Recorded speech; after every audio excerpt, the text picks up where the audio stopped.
sa simple pagtulong mo, mayroong buhay na naisasalba, mayroong pamilyang umaangat. The Senate is now constituted. At ito ang mismong Chinese Coast Guard na napakinggan ni PBBM. 6 na milyong balotang gagamitin. Sa A to Z, kumpleto tayo.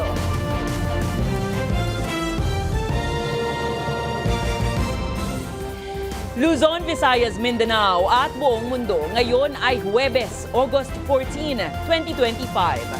Ako si Barbie Mulak at ito ang balitang A to Z. Electronic wallet platforms binigyan ng 2 araw para kumalas sa online gambling sites. Umano'y amoy ng marijuana sa Senado. Inireklamo pero Senator Robin Padilla umalma sa incident report. Kasambahay na kinidnap ang 3 taong gulang na alaga huli sa entrapment operation. Election period sa Bangsamoro Autonomous Region of Muslim Mindanao. Nagsimula na. Checkpoints pinaigting. Sa showbiz, Taylor Swift inilabas na ang cover at tracklist ng upcoming album na Life of a Showgirl. At Beyonce, wagi ng kanyang kauna-unahang Emmy Award.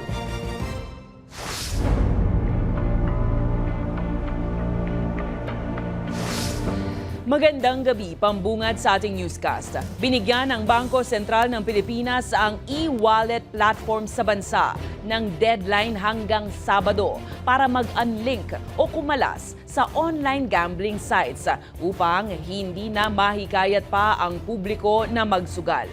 Dismayado naman ang ilang senador sa anilay mahinang regulasyon ng BSP at PAGCOR at sa halip ay isinusulong nila ang tuluyang pagbaban sa online na sugal.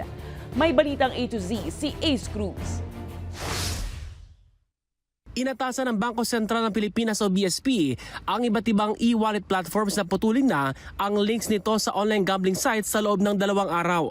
Ayon ito kay BSP Deputy Governor Mamerto Tangunan sa pagdinig ng Senate Committee on Games and Amusement. Pero ayon sa ilang senador, dapat matagal na itong ipinag-utos ng BSP. Today lang kayo nag-order kasi may hearing today. Huwag mo ninyo biro-biroin ng komite na ito. We have a problem. We have a crisis. Hindi po ito basta-basta. We are facing crisis, Mr. BSP, sir. Paliwanag ng BSP official, hindi pwedeng ura-uradang tanggalin ang link ng e-wallet sa online gambling sites para hindi mabigla ang ilang users.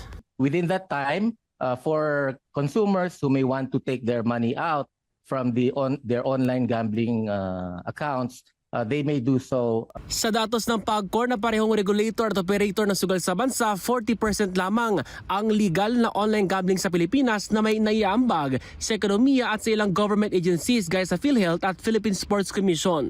Ayon sa ilang senador, maliit lang ang pakinabang nito sa ekonomiya kumpara sa masamang epekto sa buhay ng mga Pinoy. Anak po niya was a gas cashier sa gasoline station. At dahil nalulung nga na addict na siya sa online gambling, ay tempted po siya, no, as many cases of the PNP will show, tempted po siya magnakaw. At dahil sa pagnanakaw ay ginamit po sa online gambling at yun nga po, talo naman at siya po ay nag-suicide. Tama na eh. Kabilang naman si Majority Leader Senator Joel Villanueva sa mga pabor sa pagban sa online gambling para hindi malulong dito ang vulnerable sectors. We now live an era where anyone with a smartphone effectively has a casino in their pocket, open 24/7. Ano po bang mga pulisiya ang dapat ipinapatupad ng mga e-wallet apps para hindi basta-basta nagkakaroon ng access ang mga kabataan sa gambling sites sa pamamagitan po ng kanilang apps? Kasalukuyang nakahain sa Senado ang ilang panukala para sa total ban sa online gambling, samantalang may mga panukala rin para lamang sa paghigpit ng mga regulasyon laban dito. Para sa balitang A to Z, Ace Cruz. Nabulabog ang mga bulwagan ng Senado ngayong araw matapos umalingasaw ang isang incident report ukol sa umano'y malakas na amoy na nalalapit sa amoy ng marijuana. Sino ba ang pinatutungkulan sa report at paano nagsimula ang alegasyon? Alamin ang detalye sa balitang A to Z ni Ace Cruz. August 13, 2025, lumabas ang incident report para sa Office of the Senate Sergeant-at-Arms mula sa isang security staff. Ang report, 2 beses na napansin ang malakas at kakaibang amoy mula sa CR ng mga babae malapit sa extension offices ng Senado. Sa unang insidente nitong Hulyo, nakatanggap ng sumbong mula sa isang staff bukol dito pero nang mag-inspeksyon, walang nadatnan. Sa ikalawang insidente nitong August 12 ng hapon, isang staff ni Senador Ping Lacson ang nag-report ng pambihirang amoy. Muli, galing ito sa CR ng babae. Dagdag ng staff ni Lacson, tila amoy ito ng marijuana. At di umano, tanging isang Nadia Montenegro ang naroon. Nang makausap si Montenegro ng security staff, itinanggi niya ang paninigarilyo o paggamit ng marijuana. Pero umamin na may dala siyang vape na posibleng pinagmulan ng kakaibang amoy. Sa utos ni Senate President Francis Escudero, pinadala ng kopya ng report si Senador Padilla. Mababatid na ang aktres na si Nadia Montenegro ay kabilang sa staff ni Senador Robin Padilla. Ayon naman sa Chief of Staff ni Padilla, classic example ang naturang insidente na anyay isang fake news. Sa ngayon, binigyan ng opisina ni Padilla ng 5 araw ang isang staff member nila upang magpaliwanag sa insidente. Habang sinabi ng Senate Sergeant-at-Arms Office na magpapatuloy ang kanilang drug testing sa lahat ng empleyado at staff ng kapulungan kasunod ng insidente. Para sa balitang A to Z, Ace Cruz. Nagsimula na ang 2 buwang election period sa Bangsamoro Autonomous Region of Muslim Mindanao bilang paghahanda sa kauna-unahang BARM parliamentary polls sa Oktubre. Ibig sabihin mula ngayon hanggang October 28 ay mahigpit na ipinatutupad ang gun ban at kaliwat kanang checkpoints ng kapulisan sa buong rehiyon. Sa August 28 naman, nakatakdang magsimula ang campaign period. Habang magpapatupad ng liquor ban at campaign ban simula sa bisperas at mismong araw ng halalan sa October 12 at 13. Aabot sa 80 miyembro ng Bangsamoro Parliament ang ihahalal ng mga botante sa first ever parliamentary elections ng naturang rehiyon.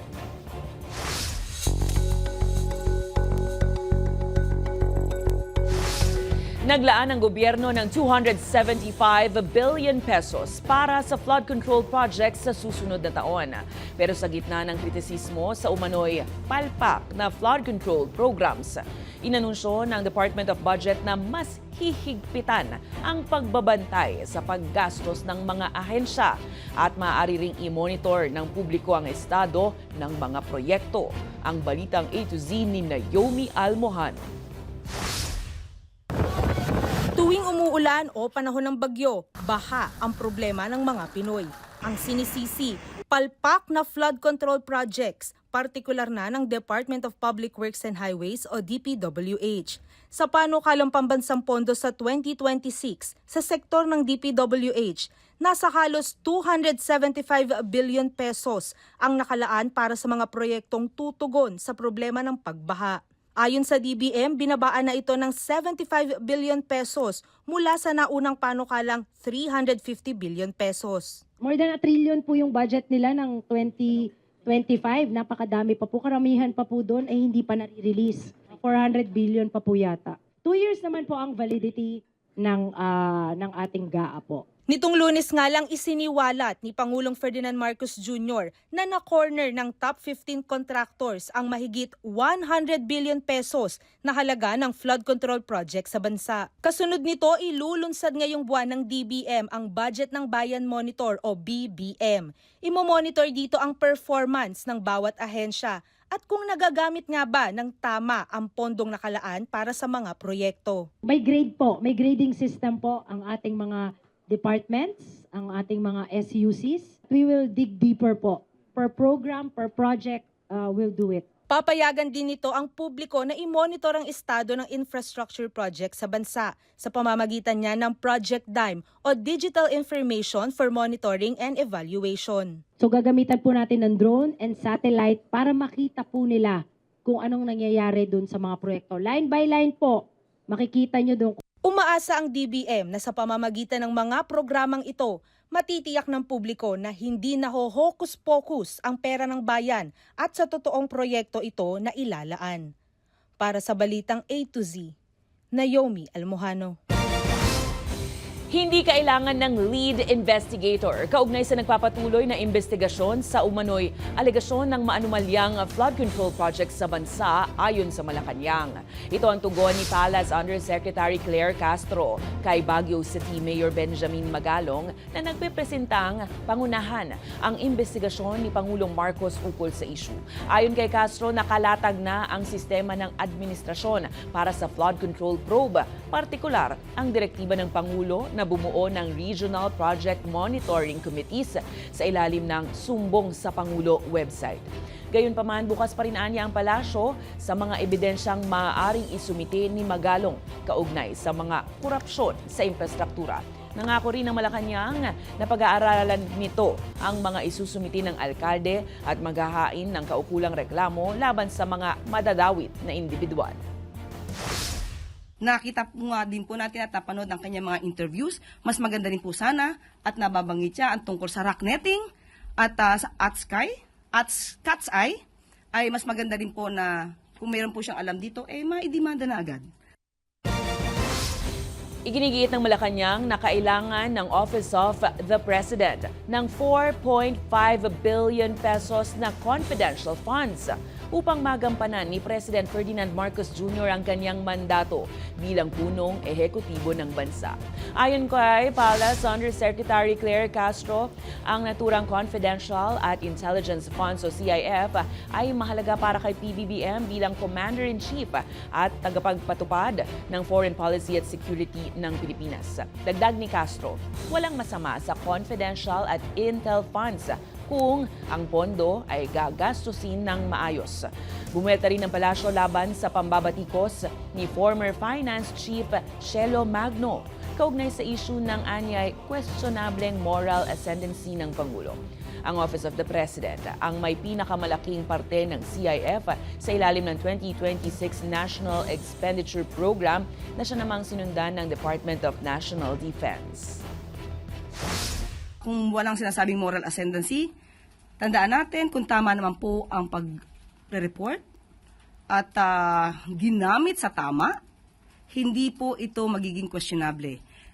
Nagkakaroon lang naman po ng comparison dahil kung hindi ma-report ng tama at gumagamit ng mga certificate o iba-ibang mga resibo para lang sabihin na gamit ang confidential funds, yun ang difference.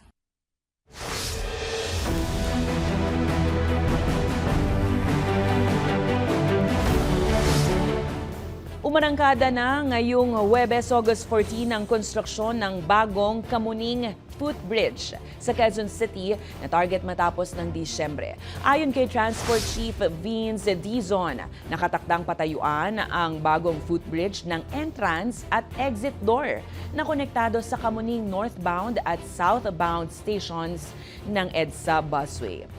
Siniguro din ng kalihim ang maliit lamang na epekto sa daloy ng trapiko ng naturang konstruksyon na sa tuwing umaga lamang isasagawa. Plano naman ng Quezon City LGU na wasakin na lang ang tinaguriang Mount Kamuning na anyay pasakit lang sa mga senior citizens at persons with disability. Ngayon, it's time talaga to have a dedicated entrance and exit into the busway station sa Kamuning.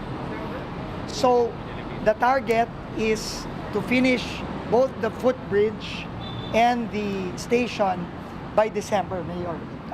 That's our promise. But at the end of the day, that is not acceptable to us because it's inconvenient, it's uncomfortable, it's not inclusive.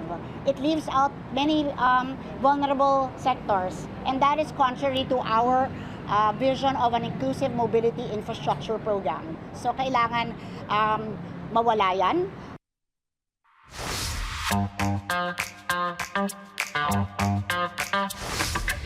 Kakaibang traffic violation ang naitala ngayong araw sa Pasay City. Matapos tiketan ng Department of Transportation Special Action and Intel Committee for Transportation ang isang jeepney driver dahil sa kakaibang nakaharang sa windshield ng minamanehong jeep. Ang salarin, ang alagang manok na nakapatong lang sa hood ng sasakyan na ayon sa tsoper ay pampaswerte niya sa pasada. Pero ayon sa mga otoridad, sagabal ito at posibleng maging sanhi pa ng aksidente.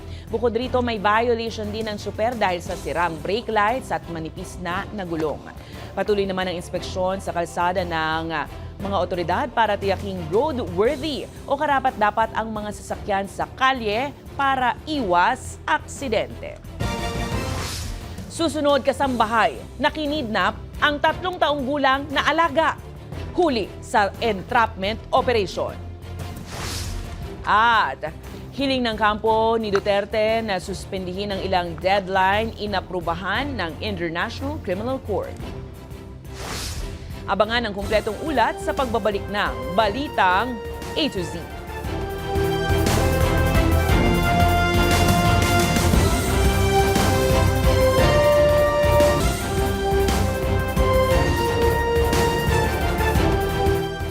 Nahaharap sa kasong kidnapping ang isang kasambahay matapos dukutin ang kanyang mismong alagang bata. Nahuli naman ng mga pulis sa entrapment operation ng suspect matapos itong magbigay ng ransom demand sa mga magulang. Ang Balitang A to Z ni Kim Salinas. Yung bag niya, yung bag mo ate. Karga-karga pa ng suspect ang kanyang alagang bata nang arestuhin siya ng mga pulis madaling araw ng August 11 sa Quezon City. Karapatan ka manahimik ha. Ang suspect, ang kasambahay na kinidnap mismo ang kanyang 3 taong gulang na alaga at pinatutubo sa kanyang amo sa halagang 150,000 pesos. Hindi akalain ng ama ng bata na magagawa ito ng kanilang kasambahay. Nalaman ko na lang mga bandang alas 8, alas 9, I think, na nawawala yung anak ko. Ayon sa mga magulang ng bata, pinagkatiwalaan nila ang kasambahay na si alias Joan, edad 24 anyos dahil matagal na nila itong kasama. Nagsimula yung negotiation. So palitan ng anak ng suspect at saka yung anak ko ng messaging kung anong demand ng ano. Dito na humingi ng tulong ang mga magulang sa Masambong Police Station 2 ng Quezon City Police District at agad na isinagawa ang entrapment operation. Batay sa mga chat sa pamilya, sinabi ng suspect na hindi niya sasaktan ng bata basta't ibigay lang ang kailangan niya at nagbanta pa itong babalikan sila oras na magsumbong sa otoridad. Kasi may mga series of communication, may mga series of pag-uusap na dapat maplansya. Yung mga detalye, yung transaction dapat. Yung kidnap or ransom law. So this is non-bailable. Nagsusumamo ngayon ang suspect. Ate, humihingi po ako ng tawad sa inyo. Hindi ko naman po sinasadya na kunin talaga yung bata. Kasi siyempre stress po ako, depressed. Paliwanag ng suspect, may malaki siyang bayarin dahil sa kanyang operasyon kaya niya nagawa ang krimen. Depressed po, stress. Kaya hindi ko po alam kung bakit pumasok sa utak ko po yun. Kinuha ko po inano ko po yung bata. Umalis po kami. May paalala naman ng mga otoridad sa publiko sa mga naghahanap ng kasambahay. Tatanggap kayo ng kasambahay, dapat meron kayong requirements na kukunin sa kanila. No? Una na rito yung PNP clearance, NBI clearance, saka yung barangay clearance. Dagdag pa ng PNP, kahit matagal nang naglilingkod ang kasambahay, ay ugaliin pa rin ang iba yung pag-iingat. Para sa Balitang A to Z, Kim Salinas.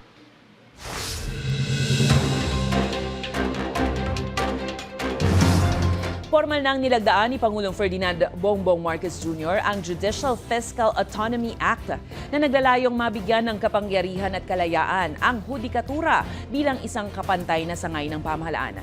Layo ng batas na idiretso na sa Kongreso ang eksaktong proposed budget ng hudikatura at maisasama sa national budget. Ang Chief Justice ang otorisadong mag-aproba ng pondo habang obligado ang Supreme Court na gumawa ng report sa loob ng 1 taon. Samantala, pinagmumulta ng Office of the Ombudsman si dating Cebu Governor Gwendolyn Garcia dahil sa reklamong grave abuse of authority at iba pa.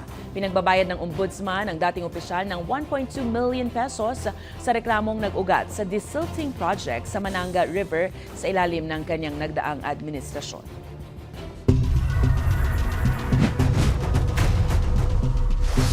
Naghain ng not guilty plea sina dating Department of Budget and Management officials Christopher Lau at Arnold Dupla sa kasong graft. Kaugnay ito ng umano'y maanumalyang pagbili ng gobyerno ng COVID-19 supplies mula sa Parmali. Inihain ni Lau at Dupla ang plea sa Sandigan Bayan 5th Division ngayong araw, August 14. Naghain naman ng reklamo si mamamayang Liberal Party List Representative Leila De Lima laban sa government prosecutors na anyay muling binubuhay ang kanyang illegal drug case na nauna nang ibinasura ng korte. Inihain ni Attorney Dino De Leon ang reklamo ngayong Huwebes, August 14 sa isang liham kay Justice Chief Jesus Crispin Remulla. Hiling ng kampo ni De Lima na imbestigahan ng DOJ si Provincial Prosecutor Ramoncito Ocampo sa kasong grave misconduct, gross neglect of duty at ignorance of law. Nagugat ng reklamo ng kongresista mula sa apela na inihain ng naturang prosekusyon sa Muntinlupa RTC na naglalayong baliktarin ang akwital ng drug case ng kongresista.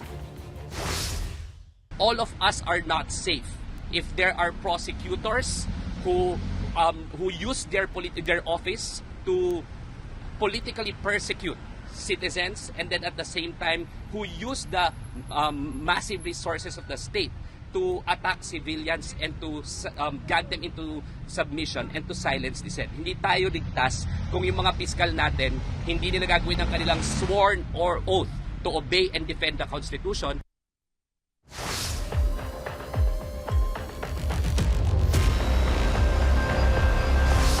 Inaprubahan ng International Criminal Court ang hiling ng legal team ni dating Pangulong Rodrigo Duterte na pansamantalang suspindihin ng ilang deadline sa pagsusumite ng dokumento habang naka-recess ang korte. Pumayag ang ICC Pre-Trial Chamber 1 na suspindihin ang deadline mula July 25 hanggang August 18. Inatasan naman ng chamber ang kampo ni Duterte na magsumite ng public version ng mga confidential documents. Bagay na hindi naman tatanggihan ng kampo ni Duterte ayon kay lawyer Nicholas Kaufman.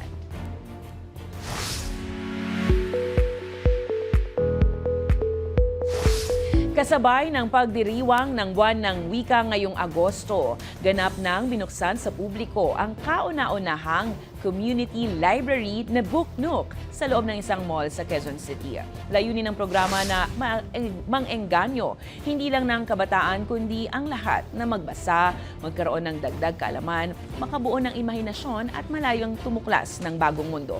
Makikita rin dito ang iba't ibang klase ng libro na hanap nyo na pwede nyong mabasa ng libre. Pwede rin makiswap o di kaya naman mag-donate. Ito na ngayon ang ikatlong branch ng naturang community library sa Metro Manila.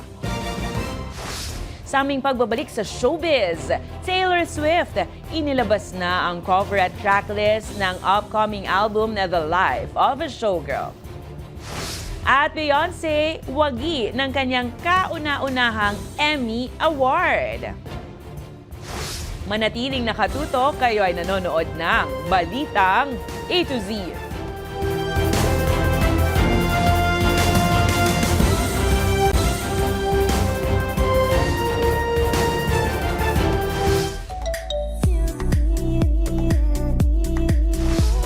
Beyonce, hindi lamang isang multiple Grammy-winning artist dahil ngayon, Emmy awardee na rin siya for television. Samantala, mega pop star Taylor Swift, opisyal nang inilabas ang cover at tracklist ng kanyang upcoming na ika-12 studio album na The Life of a Showgirl. Ang Balitang A to Z Showbiz, hatid ni Lane Garcia. Swifties, make some noise! Inilabas na ni American pop singer at Grammy Award winner Taylor Swift ang opisyal na cover at tracklist ng kanyang upcoming album na The Life of a Showgirl. Sa Instagram, ibinahagi ni Taylor ang ilang snaps sa kanyang album cover at ang release date nito sa October 3. May 12 tracks ang album kung saan makakasama niya si Sabrina Carpenter sa isang single. Kamakailan lamang nang mag-surprise announcement si Taylor sa pamamagitan ng podcast ng kanyang boyfriend na si Travis Kelce. Finally, Queen Bee got her first Emmy. Wagi ng Primetime Emmy Award for Outstanding Costume for a Variety Show ang American singer na si Beyonce para sa Beyonce Bowl halftime show sa Christmas NFL game na umere sa Netflix. Ito ang first ever Emmy Award ng singer, katapat ng 35 Grammys na kanya lang napanalunan. Winning streak ito para kay Beyonce na nagwagi rin ng Best Album of the Year sa Grammys nitong taon. Para sa balitang A to Z Showbiz, Lane Garcia.